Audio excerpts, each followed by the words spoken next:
Bien le bonjour à chacun d'entre vous, frères et sœurs. Aujourd'hui c'est Pâques et c'est une célébration un peu spéciale dans des conditions un peu particulières, étant donné qu'on n'a pas la possibilité d'être à l'église pour célébrer cet événement et d'avoir la possibilité d'être ensemble pour manger et pour célébrer la scène et faire vraiment une commémoration honorable et digne de ce que Dieu attend de nous pour le remercier de ce qu'il a fait il y a 2000 ans. Alors, je voulais partager avec vous aujourd'hui une méditation sur la résurrection. Et la résurrection est vraiment quelque chose de très particulier dans le message de Dieu, étant donné que c'est le seul qui a fait ça. Nous sommes les chrétiens les seuls à avoir quelqu'un qui s'est offert en sacrifice pour qu'on puisse être sauvé. Et c'est très particulier dans le sens que Jésus-Christ est mort, il est resté 3 jours dans le tombeau, et le 3e jour, il est ressuscité, il est revenu à la vie. Et ça, c'est quelque chose d'exceptionnel. Il n'y a aucun Dieu qui, dans les autres religions qui préconise cela, ou qui demande cela, ou qui a fait cela. Jésus-Christ seul est celui qui l'a fait. Et ça doit interpeller notre curiosité et se dire, si un Dieu a fait ça, c'est qu'il y a une raison. Et quelle en est la raison? Alors, moi je ne voudrais pas polémiquer sur tout ce que l'on peut s'imaginer, est-ce que c'est vrai ou c'est pas vrai. J'aimerais voir ce qui s'est passé dans la vie des apôtres pendant les 3 jours où Jésus était dans le tombeau. Et ça, c'est quelque chose que très peu de personnes ont réfléchi dessus. Alors, j'ai eu l'occasion d'étudier, d'écouter des messages sur la résurrection. Et je voulais partager avec vous les 3 aspects qui se sont produits dans la vie des apôtres. Le vendredi, quand on lit les textes, on se rend compte que c'était un jour de peur et de souffrance. Ils avaient peur d'être arrêtés, ils avaient peur de ce que les gens disaient. Pourquoi ? Parce que quelques jours auparavant, tout le monde était pour Jésus-Christ, et puis le jour de sa crucifixion, tout le monde a voulu qu'il meure. Et ça, c'est vraiment le premier aspect. Les apôtres étaient dans la peur et dans la souffrance le vendredi. Le samedi, c'était un jour de confusion et de chagrin. Ils ne savaient pas quoi faire, ils ne savaient pas que penser. Même Pierre et les apôtres ont dit, bon, on va aller pêcher, on va aller faire des choses, on ne sait pas. Ils ne savaient pas. Ils étaient vraiment très décontenancés émotionnellement. Ils étaient vraiment tout à fait pris par toute une série de sentiments qu'ils avaient beaucoup de difficultés à gérer. Et puis le dimanche, c'est le jour de la libération et de la joie. Pourquoi ? Parce que quand ils ont pris conscience que Jésus-Christ était ressuscité, ça a bouleversé leur vie, quoi. Ça a tout changé. Et j'aimerais un peu méditer sur ces 3 jours et voir qu'est-ce que l'on peut en retirer comme leçon et comme application. Alors, les différents aspects de ces jours nous amènent à trois questions. La première, c'est comment faisons-nous dans les jours de peur et de souffrance? Ça, c'est la première question.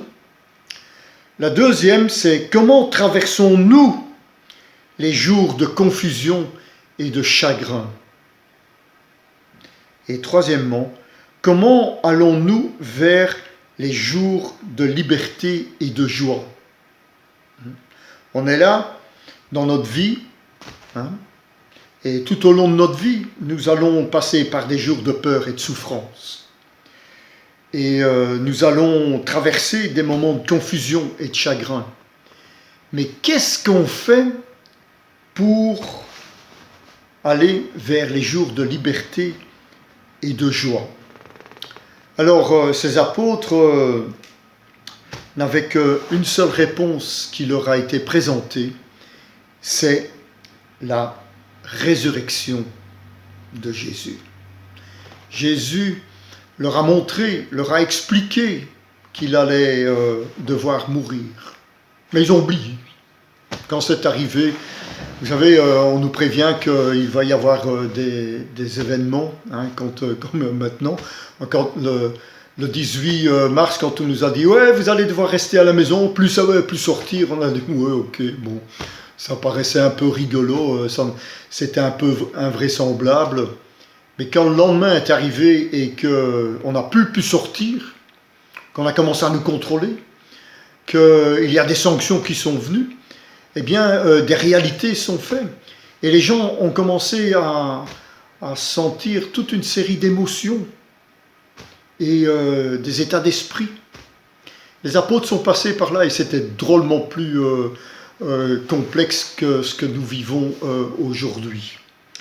Et moi, j'aimerais un peu analyser ces 3 jours. Alors, le premier jour, le vendredi, nous voyons comment passer les jours de peur et de souffrance. Jésus était passé par ce moment-là, le jour où, avant qu'il a été crucifié, eh bien, et avant d'être arrêté, il a passé par la peur et la souffrance. Et qu'est-ce qu'il a fait? Eh bien, je vais vous montrer à travers ces 3 jours 4 nécessités que nous avons besoin. La première, c'est que j'ai besoin de personnes, c'est-à-dire des amis. Et c'est ce que Jésus a fait. Il a rassemblé autour de lui ses amis, ses apôtres. Regardez avec moi un texte qui se trouve dans Matthieu, au chapitre 26 et au verset 36 à 38. Regardez ce qu'il dit. Alors Jésus alla avec eux dans un lieu appelé Gethsémani. C'était un endroit que Jésus affectionnait beaucoup et où il allait régulièrement pour passer du temps avec ses apôtres, pour prier et pour discuter. Et il dit à ses apôtres, « Asseyez-vous ici pendant que je vais prier un peu plus loin. » Et il prit avec lui Pierre et les 2 fils de Zébédée, Jacques et Jean. Et il commença à être attristé et très angoissé. Alors il leur dit, « Mon âme est extrêmement attristée, même jusqu'à la mort. Demeurez ici et veillez avec moi. » Jésus a pris autour de lui des amis.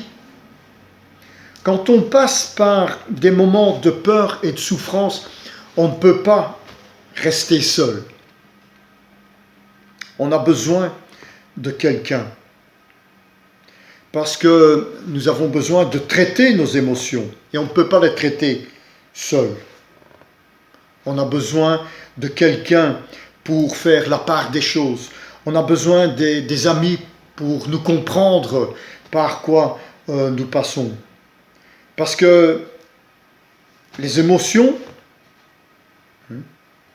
eh bien, on ne peut pas les cacher, on ne peut pas les refouler, on ne peut pas les réprimer. On est obligé de les exprimer. Et Jésus, c'est ce qu'il a fait. Il l'a dit dans le texte. Je suis attristé et très angoissé. Je suis attristé même jusqu'à la mort.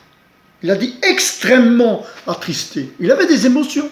Il sentait quelque chose. Et qu'est-ce qu'il a fait? Il les a exprimées et il les a confessées. Et c'est ce que le Seigneur attend de notre part.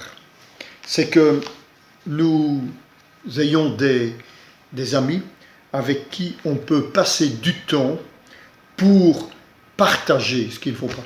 Et j'apprécie beaucoup tout ce qui se passe sur le groupe que l'on a de l'Église. Les personnes partagent énormément de choses. Mais je ne partage pas beaucoup parce que je suis vraiment en paix et tranquille. Mais ceux qui passent par des moments difficiles en ce moment, eh bien, ils font bien de partager. Et d'autres prient pour eux. Et ils sont avec eux. Ils les soutiennent à distance, par vidéo interposée. Et ça, c'est vraiment très bien. Vous faites comme Jésus a fait.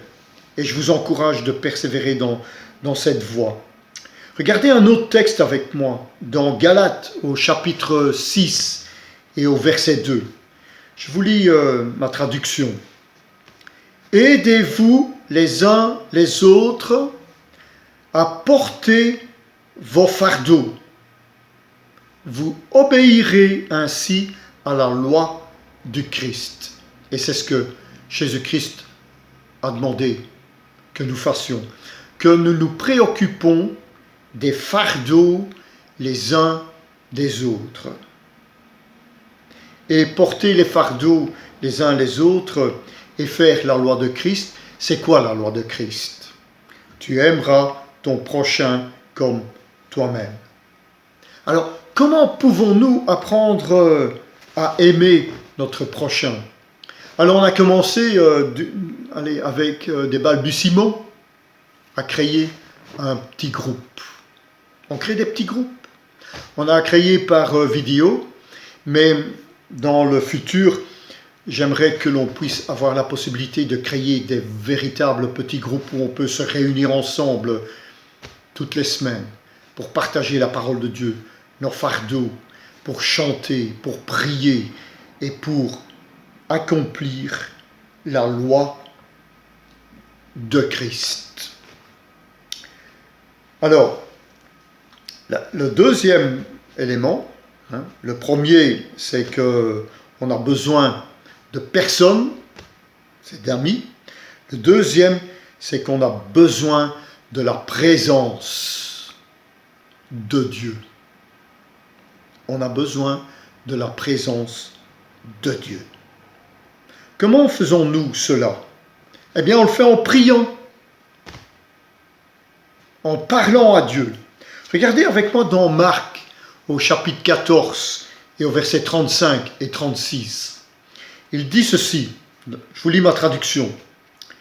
Il fit quelques pas, se laissa tomber à terre et pria Dieu, si c'était possible que cette heure s'éloigne de moi. Abba Père, pour toi tout est possible, éloigne de moi cette coupe. Cependant, qu'il arrive non pas ce que moi je veux, mais ce que tu veux. Ici, on voit comment Jésus a prié à son Père. Et j'aimerais qu'on puisse, quand on parle à Dieu, adopter la même méthodologie. Une prière efficace. Une prière qui a du poids. Comment elle se manifeste? Regardez, le texte nous dit que, premièrement, il affirme la puissance de Dieu. Il affirme la puissance de Dieu. Et comment? Il a dit, je sais que tu peux faire n'importe quoi. Tout tout est possible à Dieu. Il le dit. Hein. Abba Père, pour toi, tout est possible. Ça, c'est la première attitude que nous devons avoir quand nous prions. Affirmer la puissance de Dieu. Et puis, il a exprimé son désir. Hein. Il était là. Éloigne de moi cette coupe. Je ne veux pas souffrir. Je n'ai pas envie de passer par là. On peut exprimer ses souffrances à Dieu. On peut lui déclarer ce qui ne va pas. On peut lui déclarer nos besoins. On peut lui montrer que on désire quelque chose dans notre vie profondément. Il l'a dit, éloigne de moi cette coupe. Et le troisième aspect que l'on voit dans sa prière, c'est il a offert à Dieu sa confiance. Et ça, nous devons faire aussi. Comment offrons-nous notre confiance en Dieu? Eh bien, il a dit, que ta volonté soit faite et pas la mienne. Et il le dit dans le texte, cependant qu'il arrive non pas ce que moi je veux, mais ce que toi tu veux. C'est comme ça que nous devons prier. Affirmer la puissance de Dieu, exprimer nos désirs, 2, et 3, offrir à Dieu notre confiance. Tu attends ça de nous dans nos prières. Et regardez un autre texte avec moi dans Hébreux, au chapitre 2, verset 18. Dans Hébreux, chapitre 2, verset 18, il a dit « Car c'est des peines et des souffrances même par lesquelles Jésus a été tenté et éprouvé, qu'il tire la vertu et la force, de secourir ceux qui sont aussi éprouvés. » Jésus est passé par là. Pourquoi? Pour qu'il puisse venir nous secourir quand nous sommes dans les épreuves, dans la souffrance et dans la peine. Parce que c'est par ces souffrances et par ces peines-là qu'il a tiré la force pour pouvoir nous aider. Et nous pourrons faire la même chose pour nos frères et sœurs. Ça, c'est le premier jour. Nous avons besoin de personnes, des amis, et nous avons besoin de la présence de Dieu. Le deuxième jour, comment traverser les jours de confusion et de chagrin? Le samedi, comment les apôtres ont-ils passé cette période de confusion et de chagrin? Ils avaient perdu Jésus. Il n'était plus là. Ils croyaient qu'il était venu pour établir le royaume des cieux, qu'ils allaient pouvoir régner avec lui. Mais non, il est mort. Deuxième jour, et quand on perd un être cher, je comprends profondément que les gens sont tristes, ils ont besoin de faire leur deuil. C'est une des requêtes que l'on entend régulièrement au journal parler. Comment les gens peuvent-ils faire leur deuil? Ils ne peuvent pas faire leur deuil en ce moment. Tous les morts, on les enterre sans que la famille soit là. Ils ne peuvent même pas le voir. C'est accablant. Et les apôtres étaient dans cette même situation. Ils ne pouvaient pas aller au tombeau, il y avait des gardes qui étaient devant. Parce que s'ils y allaient, ils auraient été accusés d'essayer de le kidnapper et de le prendre pour dire qu'il avait ressuscité. Mais non, ils ne pouvaient rien faire. Ils étaient là, dans la confusion, dans le trouble, dans le chagrin. Ils ne savaient pas quoi faire. Regardez ce qui se passait dans le chapitre 26 de Matthieu, au verset 31. Alors Jésus dit à ses disciples, « Cette nuit même, vous allez tous m'abandonner, car on lit dans les Écritures, « Je tuerai le berger, et les moutons du troupeau partiront de tous les côtés. » Les apôtres, quand ils ont vu que Jésus a été arrêté, eh bien, ils sont partis de tous les côtés. Et regardez, même dans Marc, au chapitre 14, verset 27, Jésus leur dit, « Vous allez tous être ébranlés dans votre foi, car il est écrit, « Je frapperai le berger, et les brebis s'enfuiront de tous les côtés. » On va tuer le berger, et les moutons partiront de tous les côtés. Comment allons-nous réagir quand nous sommes dans cette période de confusion et de chagrin? Aller dans toutes les directions? Ça, c'est la question qu'on se pose. C'est la raison pour laquelle on a besoin du troisième aspect. J'ai besoin de me rappeler les promesses de Dieu. C'est ça qu'ils auraient dû faire. Se rappeler les promesses de Dieu. Il leur avait dit. Hein? Il leur avait dit. Regardez avec moi dans Jean chapitre 16, versets 16, 20 et 22. Il a dit, « D'ici peu, vous ne me verrez plus. Puis, peu de temps après, vous me reverrez. » C'était une promesse qu'il leur avait faite. Verset 20. Oui, je vous le déclare, c'est la vérité. Vous pleurez et vous vous lamentez, tandis que le monde se réjouira. Vous serez dans la peine, mais votre peine se changera en joie. Et alors il leur donne une illustration. Il leur avait fait une promesse, et il leur donne une illustration pour leur rappeler que cette promesse allait se réaliser. Et il donne l'exemple. Quand une femme va mettre un enfant au monde, elle est en peine, parce que le moment de souffrir est arrivé pour elle. Mais quand le bébé est né, elle oublie ses souffrances, tant elle a de la joie qu'un être humain soit venu au monde. De même, vous êtes dans la peine, vous aussi maintenant, mais je vous reverrai. Alors votre cœur se réjouira et votre joie, personne ne peut vous l'enlever. Il leur a montré, avant qu'il allait mourir, qu'il allait être enterré, crucifié, qu'il allait passer dans l'au-delà, il leur avait annoncé qu'il allait revenir. Il leur a fait une promesse. Et nous devons apprendre, quand nous passons par des moments de confusion et de chagrin, à compter sur les 7000 promesses que Dieu a faites dans la Bible. Dieu a fait 7000 promesses dans la Bible.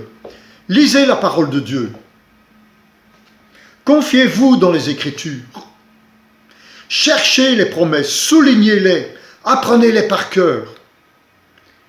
Lorsque vous serez dans la confusion et le chagrin, ces promesses reviendront. Regardez dans 2 Corinthiens, au chapitre 1, verset 20. En effet, Jésus est le oui. Jésus est le oui. À tout ce que Dieu a promis. C'est donc aussi par Jésus que nous disons notre oui à Dieu pour lui rendre gloire, pour lui faire confiance, pour nous appuyer sur ses promesses. Jésus est le oui. Et on dit oui. Ok, on passe par la confusion et le chagrin, mais Seigneur, je te fais confiance. Dieu sait pourquoi vous passez par les difficultés. Il comprend, il endure, parce qu'il est un Dieu d'amour. Il souffre avec nous quand on souffre. Il est accablé quand on est accablé. Il est perturbé quand on est perturbé.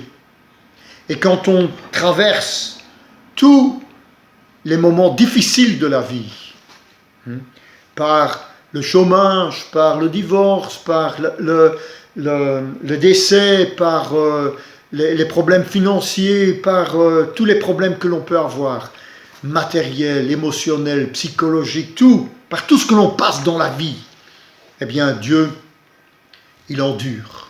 Pourquoi? Parce que c'est un Dieu d'amour. Et vous ne pourrez jamais empêcher Dieu de vous aimer. Vous ne pourrez jamais empêcher Dieu de souffrir avec vous. Parce que ce n'est pas un sentiment qu'il a, c'est un fait. Il est amour. Et comme Dieu endure ce que vous endurez, il est en mesure de transformer le mal en bien.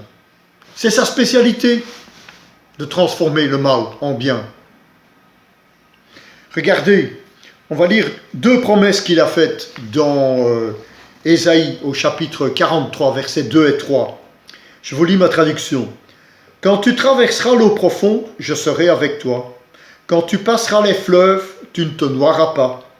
Quand tu marcheras au milieu du feu, il ne te brûlera pas. Les flammes ne te toucheront pas. » Et on a la preuve de ça. Hein. Les amis de Daniel sont passés par ça. En effet, moi, le Seigneur, je suis ton Dieu. Moi, le Dieu saint d'Israël, je suis ton sauveur. Pour payer ta libération, je donne l'Égypte, je donne l'Éthiopie et Saba en échange de toi. Dieu a de l'intérêt pour nous et il prend soin de nous. En cette période de Pâques, nous avons besoin d'un sauveur parce que nous ne pouvons pas nous sauver nous-mêmes. D'où faisons confiance dans ce que Dieu nous a proposé par Jésus-Christ. Regardez une deuxième promesse, Ésaïe 61, c'est un peu plus loin, au chapitre 61, verset 3. « Ils portent le deuil de Sion, mais j'ai mission de remplacer les marques de leur tristesse par autant de marques de joie, la cendre sur la tête par un splendide turban, leur mine douloureuse par une huile parfumée, leur air pitoyable par un habit de fête. Alors on les comparera à des arbres qui font honneur à Dieu, à un jardin qui révèle la gloire du Seigneur. » Appuyez-vous sur les promesses de Dieu. Pourquoi? Parce qu'alors, vous pourrez montrer au monde entier que vous êtes un jardin à la gloire de Dieu. Des arbres d'honneur pour Dieu. Et j'aimerais que chacun d'entre nous puisse être cela. Alors, comme il l'a promis, qu'il ressuscitait, il les a aussi à préparer pour le 3e jour.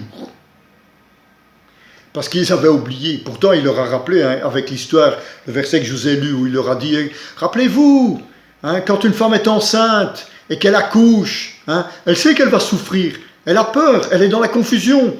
Mais une fois que le bébé est là, elle a tout oublié. Et regardez le 3e jour, qu'est-ce qui s'est passé le 3e jour?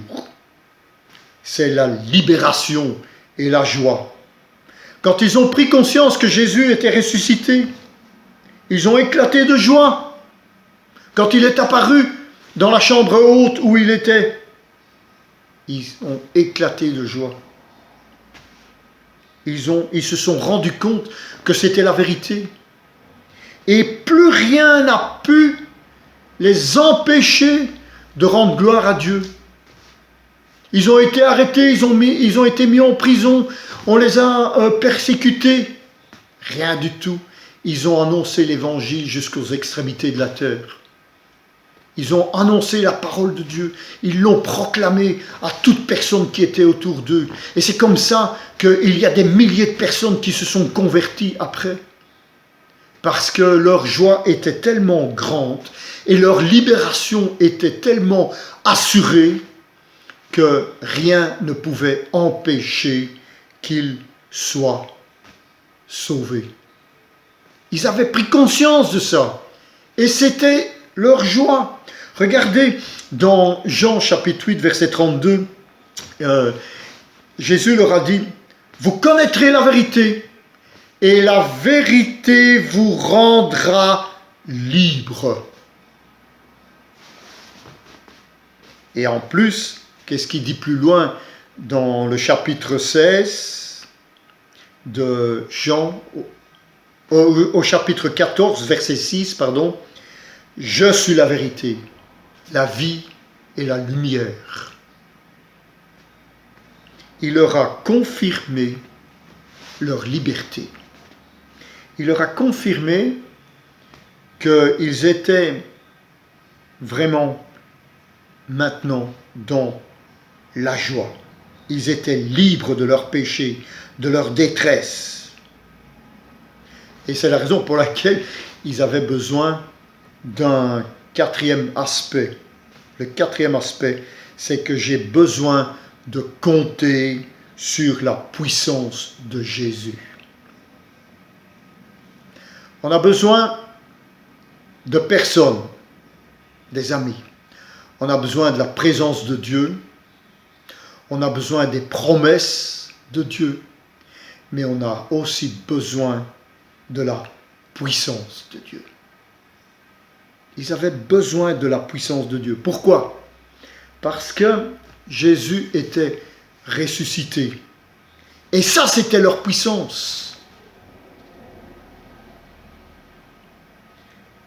Il était mort sur la croix. Il a été enterré et on a cru que c'était la fin de tout. Mais en ressuscitant, eh bien, il était le manifestateur de la puissance de Dieu. Alors, je conclurai par ceci. Pour être sauvés, nous avons besoin de la présence de Dieu, de la promesse de Dieu et de la puissance de Dieu, manifestée en Jésus-Christ.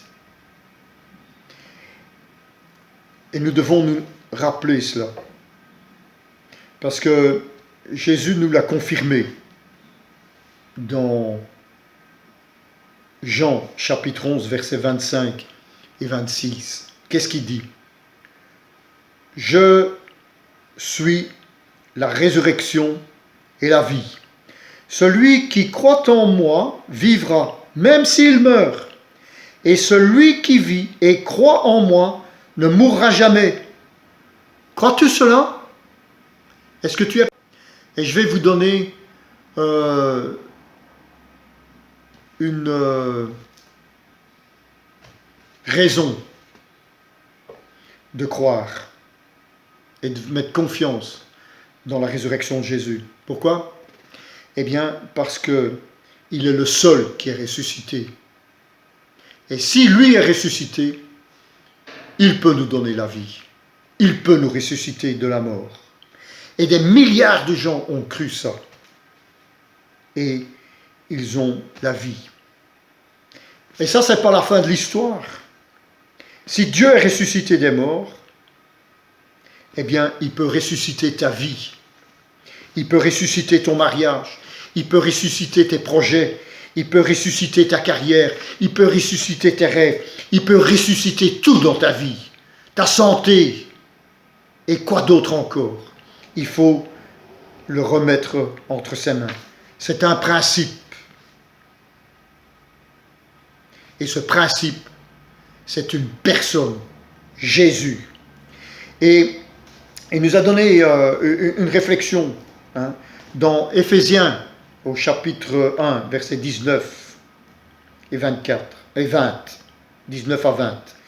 Vous connaîtrez la puissance extraordinaire que Dieu a montrée pour nous qui croyons en lui. Sa puissance et sa force, Dieu les a montrées dans le Christ quand il a ressuscité de la mort, quand il l'a fait asseoir à sa droite dans les cieux. C'est la puissance de la résurrection qui peut changer les choses.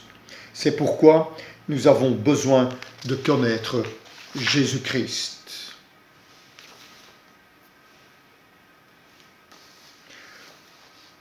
Un autre passage que j'aimerais lire avec vous. Philippiens chapitre 3, verset 10. Philippiens chapitre 3, verset 10. La seule chose pour moi, c'est de connaître le Christ, d'éprouver la puissance de sa résurrection et de communier aux souffrances de sa passion en devenant semblable à lui dans sa mort. En devenant semblable à lui dans sa mort. C'est que quand j'ai accepté, comme le dit Romains, c'est la prière que je vous invite à faire, dans Romains chapitre 10, verset 9, si de ta bouche tu affirmes que Jésus est Seigneur, si dans ton cœur tu crois que Dieu l'a ressuscité d'entre les morts, alors tu seras sauvé. C'est ce que Dieu désire de notre part. Jésus est le Sauveur. Nous devons l'affirmer par notre bouche, affirmer qu'il est notre patron, notre Sauveur, et croire que Dieu l'a ressuscité des morts. Et alors tu seras sauvé, tu auras la vie éternelle. Et ça, c'est ce que la résurrection peut changer pour toi. C'est changer ta vie. Et la seule manière de changer la vie, c'est de confesser de ta bouche en l'affirmant comme Seigneur et Sauveur. Amen.